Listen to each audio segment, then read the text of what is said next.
The most common question as of now I am getting from the student side, sir CLAT का जो mock है वो कैसे लिखे, कितना टाइम पर सेक्शन देना चाहिए, what should be my score and क्या क्या मिस्टेक्स है जो मुझे अवॉइड करनी चाहिए। तो ये सारी चीजें मैं इस वीडियो में डिस्कस करने वाला हूँ। ठीक है, those who have done with their preparation start writing the mock test on your मेन्यूअर portal. You will be getting 20 mock test, link मैंने डिस्क्रिप्शन में डाला हुआ है, काइंडली चेक द डिस्क्रिप्शन। 90 के आसपास का स्कोर लेके आना है। 80 से 90 के बीच का अगर आपका स्कोर है आउट ऑफ 120, मतलब आप टॉप 5 एनालिस्ट में आपको एडमिशन मिलेगा, टॉप 5 टॉप 6 में एडमिशन मिलेगा। ठीक है ना। So try to hit good score, good rank, so that you end up with the best NLUs for your career. So right after CLAT, many aspirant jump to the ALET exam. उसके बाद Maharashtra CET and SLAT, ये 4 exam majorly maximum law aspirant लिखते हैं। Obviously यार backup तो रखना पड़ेगा, no doubt about it, but कोशिश करो कि मेजर फोकस अभी के लिए क्लैट पे रखो। ठीक है, उसके बाद बाकी के एग्जाम्स के लिए मेरे वीडियो आएंगे इसी चैनल पे, manual law CLAT to CET वाला चैनल को सब्सक्राइब कर लो, so that you should not miss any videos regarding your law entrance preparation. Apart from this, if you have not yet started your preparation, CLAT 26 की batches हमने launch कर दी है and Maharashtra law CET 2025 and 26 के batches launch की है। So those who want to join us, you can contact our team on the given number. अगर आप मुंबई एंड पुणे में हो तो क्लासरूम के लिए यू कैन ज्वाइन। पुणे में डेक्कन बस स्टॉप के अपोजिट में Deccan, near to Deccan metro station, and Mumbai में सेंट्रल वेस्टर्न हार्बर लाइन, आप कहीं पे भी हो, Thane, Dadar, Andheri, Borivali, you can visit. And if you're not Mumbai based, online live classes के लिए pan India you can contact our online team. Apart from that, books, mock test, sectional course के लिए you can check the link in the description.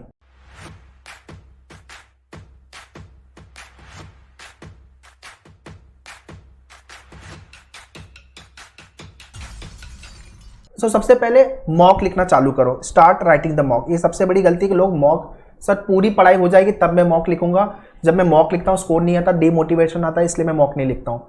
ये सारी reason से लोग mock नहीं लिख रहे। तो सबसे पहले आप ये गलती करना बंद करो, मॉक लिखना चालू करो। ठीक है, जब भी आप मॉक लिख रहे हो, रफ पेपर एंड पेन लेके बैठो, वाटर बॉटल लेके बैठो, टाइमर ऑलरेडी लगा हुआ है, तो आपके ऑनलाइन मॉक में टाइमर लगा हुआ है। And very soon we are launching the kit also. Classroom जितने मैन्युअल के स्टूडेंट है और ऑनलाइन पे you will be getting, so वो किट आपके घर पे आ जाएगी, बिकॉज आपका जो एग्जाम है, पेपर जो है वो पेन एंड पेपर है, तो बबल आपको फिल करने होंगे, तो कैसे लिखना चाहिए पेपर को वो सारी प्रैक्टिस अपनी हो जाएगी। ठीक है, तो ये सारे रफ पेपर वगैरह आपको एग्जाम में भी मिलेंगे, don't need to worry about it. Next let's talk about the benefits. Mock लिखने का सबसे बड़ा फायदा, you get familiar with the question type, है ना, किस टाइप के क्वेश्चन एग्जाम में आ रहे हैं। टाइम प्रेशर एक क्रिएट होता है which will help you to manage your entire section. Strong and weak section का एक्नॉलेजमेंट होता है and you build your D day strategy, exam day strategy. ठीक है, ये है benefit. Mistakes, mock writing in the last में mock लिखेंगे, पूरी पढ़ाई हो जाएगी तब, पूरी पढ़ाई आपकी कभी नहीं होने वाली। Let me tell you this part. तो भाई अगर आप पेरेंट हो, ये वीडियो देख रहे हो, तो आपके बच्चों को ये बताओ, and for student who are watching this video, तो ये सारी चीजें आपको ध्यान में रखनी है। After syllabus completion I will write the mock test. Again mistake, preparation के साथ साथ आपको एक्चुअली अक्टूबर से या सितंबर से मॉक लिखना चालू कर देना चाहिए। मॉक के बाद स्कोर कम आता है, डीमोटिवेशन। यार डीमोटिवेशन आएगा, पहला दूसरा तीसरा मॉक का डीमोटिवेशन आएगा, बट ग्रेजुअली आप कोप करना चालू करोगे, 5वें 6वें मॉक से आप कोप करना चालू करोगे। That is why on your मेन्यूअर portal you will be getting 20 mock test. ठीक है, 20 मॉक आपको लिखो, आपके मेन्यूअर के डैशबोर्ड पे सफिशिएंट है, बस उसकी एनालिसिस अच्छे से कर लेना। ठीक है, स्ट्रैटेजी अगर फेल हो जाती है तो बाउंस बैक करो। लोग गिव अप कर देते हैं, बिकॉज गिव अप करना इज ईजी ना, डोंट गिव अप। तो ये कुछ मिस्टेक्स हैं जो आपको अवॉइड करने की जरूरत है। Next is point to be noted my Lord, under pressure mock नहीं लिखना, अंडर कॉन्फिडेंट होकर मॉक नहीं लिखना, नहीं तो पूरा प्रिपरेशन और आपका टेस्ट सीरीज खराब करोगे आप। ओवर अटेम्प्ट बिल्कुल मत करना, नेगेटिव मार्किंग है। ठीक है, सिली मिस्टेक्स अवॉइड करो। स्पीड अभी इंपॉर्टेंट नहीं है, एक्यूरेसी पे ध्यान दो। एक बार एक्यूरेसी बन गई, क्वेश्चन राइट होना चालू हो गए, फिर स्पीड पे आओ। जब आप मॉक लिखने जाओगे, पहले वाले मॉक की एनालिसिस अच्छे से करो। लेट से आप चौथा या 5वां मॉक लिखने गए हो, फर्स्ट सेकंड थर्ड जो भी मॉक है उसकी एनालिसिस अच्छे से करो, फिर मॉक लिखो। ठीक है, तो ये पॉइंटर्स आपको दिमाग में रखने हैं। ठीक है, ये है आपका कंप्लीट चार्ट मॉक को लेकर के। सो 120 मिनट का पेपर है, 180 मिनट लगाओ एनालिसिस में, 3 घंटे की एनालिसिस, 2 घंटे का पेपर, मतलब जब आप मॉक लिखोगे 5 घंटे आपके जाएंगे। अभी अक्टूबर का फर्स्ट वीक में आई वांट मॉक 1 मॉक 2 लिखो आप, अक्टूबर के सेकेंड वीक में मॉक 3 4 5, अक्टूबर के थर्ड वीक में मॉक 6 7 8, अगेन ट्यूसडे को मॉक लिख लिया, फिर थर्सडे, फिर संडे, तो 3 मॉक लिख रहे हो आप। तो आराम से मॉक भी हो रहा है, प्रिपरेशन भी हो रही है, रिवीजन भी हो रहा है। ठीक है, वीक 4 में मॉक 9 10 11, 11 मॉक आपने अक्टूबर में लिख लिए। ठीक है, और बचे हुए जो मॉक है विच इज़ 9 मॉक जो आपको नवंबर मंथ में लिखने हैं। ठीक है, वीक 5 12 13 14, वीक 6 15 16 17, ठीक है। And week 7 mock 18, 19, 20।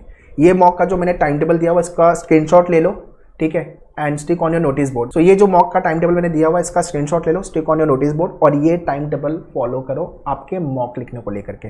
ओके, सो मैंने थर्सडे बोला हुआ है, तो ये वीक में आपका एटलीस्ट 2 मॉक हो जाना चाहिए। एक मॉक भी, अगर आप ये वीडियो थोड़ा लेट देख रहे हो, एक मॉक एटलीस्ट लिख लेना, या जब भी मेरा ये वीडियो देख रहे हो मॉक लिखना चालू कर देना, ठीक है।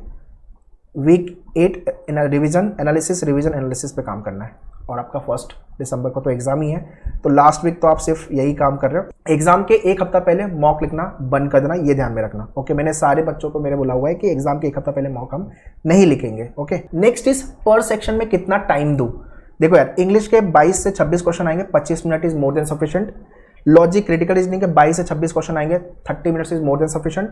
क्वांट के 10 to 14 क्वेश्चन आएंगे, 15 मिनट बहुत हो गया। लीगल के 28 to 32 क्वेश्चन आएंगे, 30 minutes is more than sufficient. GK के 28 to 32 क्वेश्चन आएंगे, 20 minutes is more than sufficient है।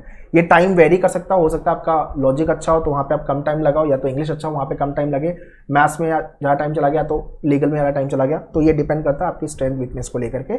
पेपर को राउंड में लिखो गाइस, राउंड 1, राउंड 2, राउंड 3। सो राउंड 1 में 5 to 8 या 6 मिनट का टाइम लगाओ, सारे सेट समझो कौन से ईजी है जो बना सकते हैं, और जो बन रहे हैं उसको बनाते भी जाओ, ठीक है, ईजी वाले set. This is the round 1। Round 2 में आपने आइडेंटिफाई कर लिया, ओके ये वाले क्वेश्चन मेरे को बनाने हैं, राउंड 2 में उस पर अटैक करो। क्या क्वेश्चन मुझे नहीं करना है उसका फिल्ट्रेशन आपने राउंड 1 में कर दिया, और राउंड 2 में आपने अटैक किया जो जो मुझे करना है, एंड राउंड 3 में जो रिमेनिंग है उस पर एक ग्लांस दे दो, बन सकते हैं तो बनाओ, अदरवाइज स्किप इट, सिंपल। वैसे ही आपका लॉजिकल रीजनिंग में, लॉजिकल तो है ही नहीं, क्रिटिकल है पूरा ये सेक्शन ही, तो अगेन 5 to 6 मिनट या 8 मिनट का टाइम दे करके राउंड 1, 30 मिनट्स का टाइम है तो भाई 5-6 मिनट। राउंड 2 में अराउंड 20 मिनट प्लस का टाइम, और बचा हुआ टाइम राउंड 3। तो राउंड 2 मेनली सॉल्व करने के लिए, और आपने जो सेट चूज किया हुआ है उसको सॉल्व करने के लिए, ठीक है। वैसे ही क्वांट के सेक्शन में 2 to 3 मिनट्स का टाइम यहाँ पे, 10 मिनट यहाँ पे, 2 to 3 मिनट्स यहाँ पे।